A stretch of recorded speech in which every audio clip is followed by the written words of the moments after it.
उज्ज्वल भवितव्य आपल्या मुलामुलींचं सर्वाधिक योगदान नॅशनल इंग्लिश मीडियम स्कूलचं होय। आदर्श एज्युकेशन सोसायटीचं national English medium school Nadgive उच्च शिक्षित अनुभवी स्टाफ 10वीचा 100% रिझल्ट, डिजिटल शिक्षण प्रणाली, सुसज्ज लायब्ररी आणि लॅबोरेटरी, स्पर्धा परीक्षा मार्गदर्शन, कला क्रीडा सांस्कृतिक क्षेत्रासाठी प्रोत्साहन आणि व्यक्तिमत्व विकास यासह अनेक सुविधा। प्री प्रायमरी ते 10वी आजच आपल्या पाल्याचा प्रवेश निश्चित करा। शिक्षण मंत्र्यांच्या जिल्ह्यातच विद्यार्थ्यांना बसण्यासाठी शाळा नसल्याचा प्रकार समोर आलाय। कणकवली धुमरड येथे शाळेचे छप्पर नादुरुस्त असल्यानं पहिल्या दिवशी मुलांची शाळा चक्क घरामध्ये भरलेली पाहायला मिळाली। पाहूयात।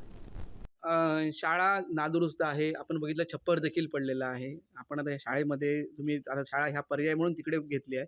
काय नेमकी परिस्थिती शाळेची? शाळेची नेमकी एकच इमारत असल्यामुळे त्या बाजूचा वर्ग छप्पर कोसळलेल्या वर्गाचं त्या आणि इकडचं पडण्याची वादळ मोठा पाऊस वादळ जर आलं तर छप्पर कोसळू शकतं। म्हणून आम्ही मुलांच्या सुरक्षिततेसाठी व्यवस्थापन समितीची संमती घेऊन शाळा त्या सुरेश बारके होळकर यांच्या घरी भरवलेली आहे। शाळा कोसळल्यामुळे इथे बसलो। तुमचं नाव काय? श्लोक शेख हां नाव काय? श्लोक शेखर वगैरे। हां तुमची शाळा तिकडे आहे आणि तुम्ही इथे आता शाळेत बसलात, काय सांगताय? इथे का बसलात तुम्ही? शाळा तुमची इथे आहे का आता? मग तुम्ही इथे कसे काय आलात? इथे शाळा कोसळल्या। कशी काय झालं नेमकं? काय झालं होतं? काय झालं होतं सांग? आमच्या शाळेत कुठे ते? कौलं पडली। कौलं पडली। तुझं नाव काय? संग्राम। मी इथे शाळेत बसलात? इथे शाळेत शिकवतात मॅडम? तुम्ही तुमची शाळा दुसरीकडे आहे, तुम्ही इथे बसलात, काय झालं? असं काय झालं? काय झालं तिथे?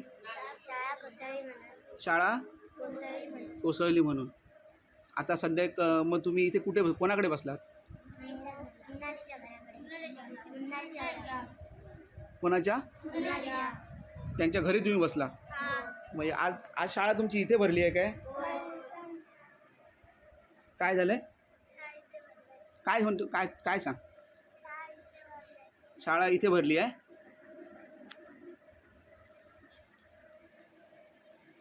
नमस्कार मध्ये स्वागत आहे। आपण आहोत कौली हुमरट या ठिकाणी आणि हुमरट या ठिकाणी आज शाळेचा पहिला दिवस आहे आणि हुमरट घोडी शाळेच्या पहिल्याच दिवशी आहे ती आता घरात भरलेली आहे। कारणही तसंच आहे, कारण सध्याच्या घडीला आपण ही पाहत आहोत की काय परिस्थिती आहे नेमकी, कशा पद्धतीने ही शाळा भरलेली आहे आणि मुलं देखील इथे बसले आहे। सकाळी शाळेत आली त्यांनी प्रार्थना वगैरे जे काय असेल ते वेळापत्रक काय असेल नीटनेटकं केलेलं आहे आणि जे विद्यार्थी आहेत ते इथे शिकण्यासाठी सुरू झालेले आहेत। विद्यार्थिनी आहेत, 16 मुलं आहेत इथे, त्याच्यामध्ये 13 मुलं आणि 3 मुली देखील आहेत शिकत आहेत। शिक्षिका देखील शिकवत आहेत। पण सध्याची परिस्थिती आपण जी पाहतो आहोत की या पहिल्याच दिवशी मुलांना शाळा उपलब्ध नाही आहे शाळेमध्ये जाण्यासाठी, शाळा शिकण्यासाठी। कारण ते तसंच आहे, कारण शाळेचं जे छप्पर आहे ते पडलेलं आहे। गेली कित्येक महिने हे शाळेचं छप्पर पडलेलं आहे। त्याच्यासाठी स्थानिक प्रशासन असेल त्यांनी पाठपुरावा केलेला आहे, शिक्षकांनी देखील पाठपुरावा केलेला आहे, पण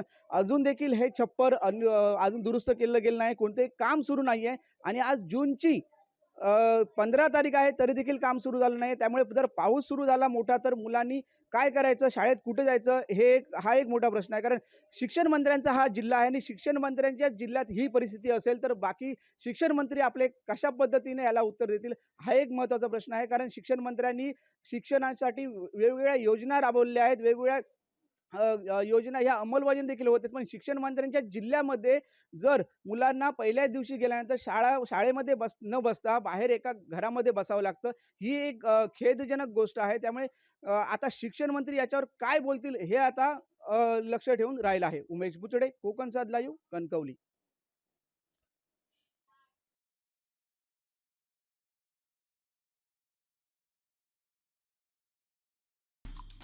आमचे दिवसभरातले सर्व अपडेट्स, ताज्या घडामोडी आणि थेट लाईव्ह पाहण्यासाठी सबस्क्राईब करा, लाईक करा कोकणचं नंबर 1 महा चॅनल कोकण 7 लाईव्हचं YouTube चॅनल.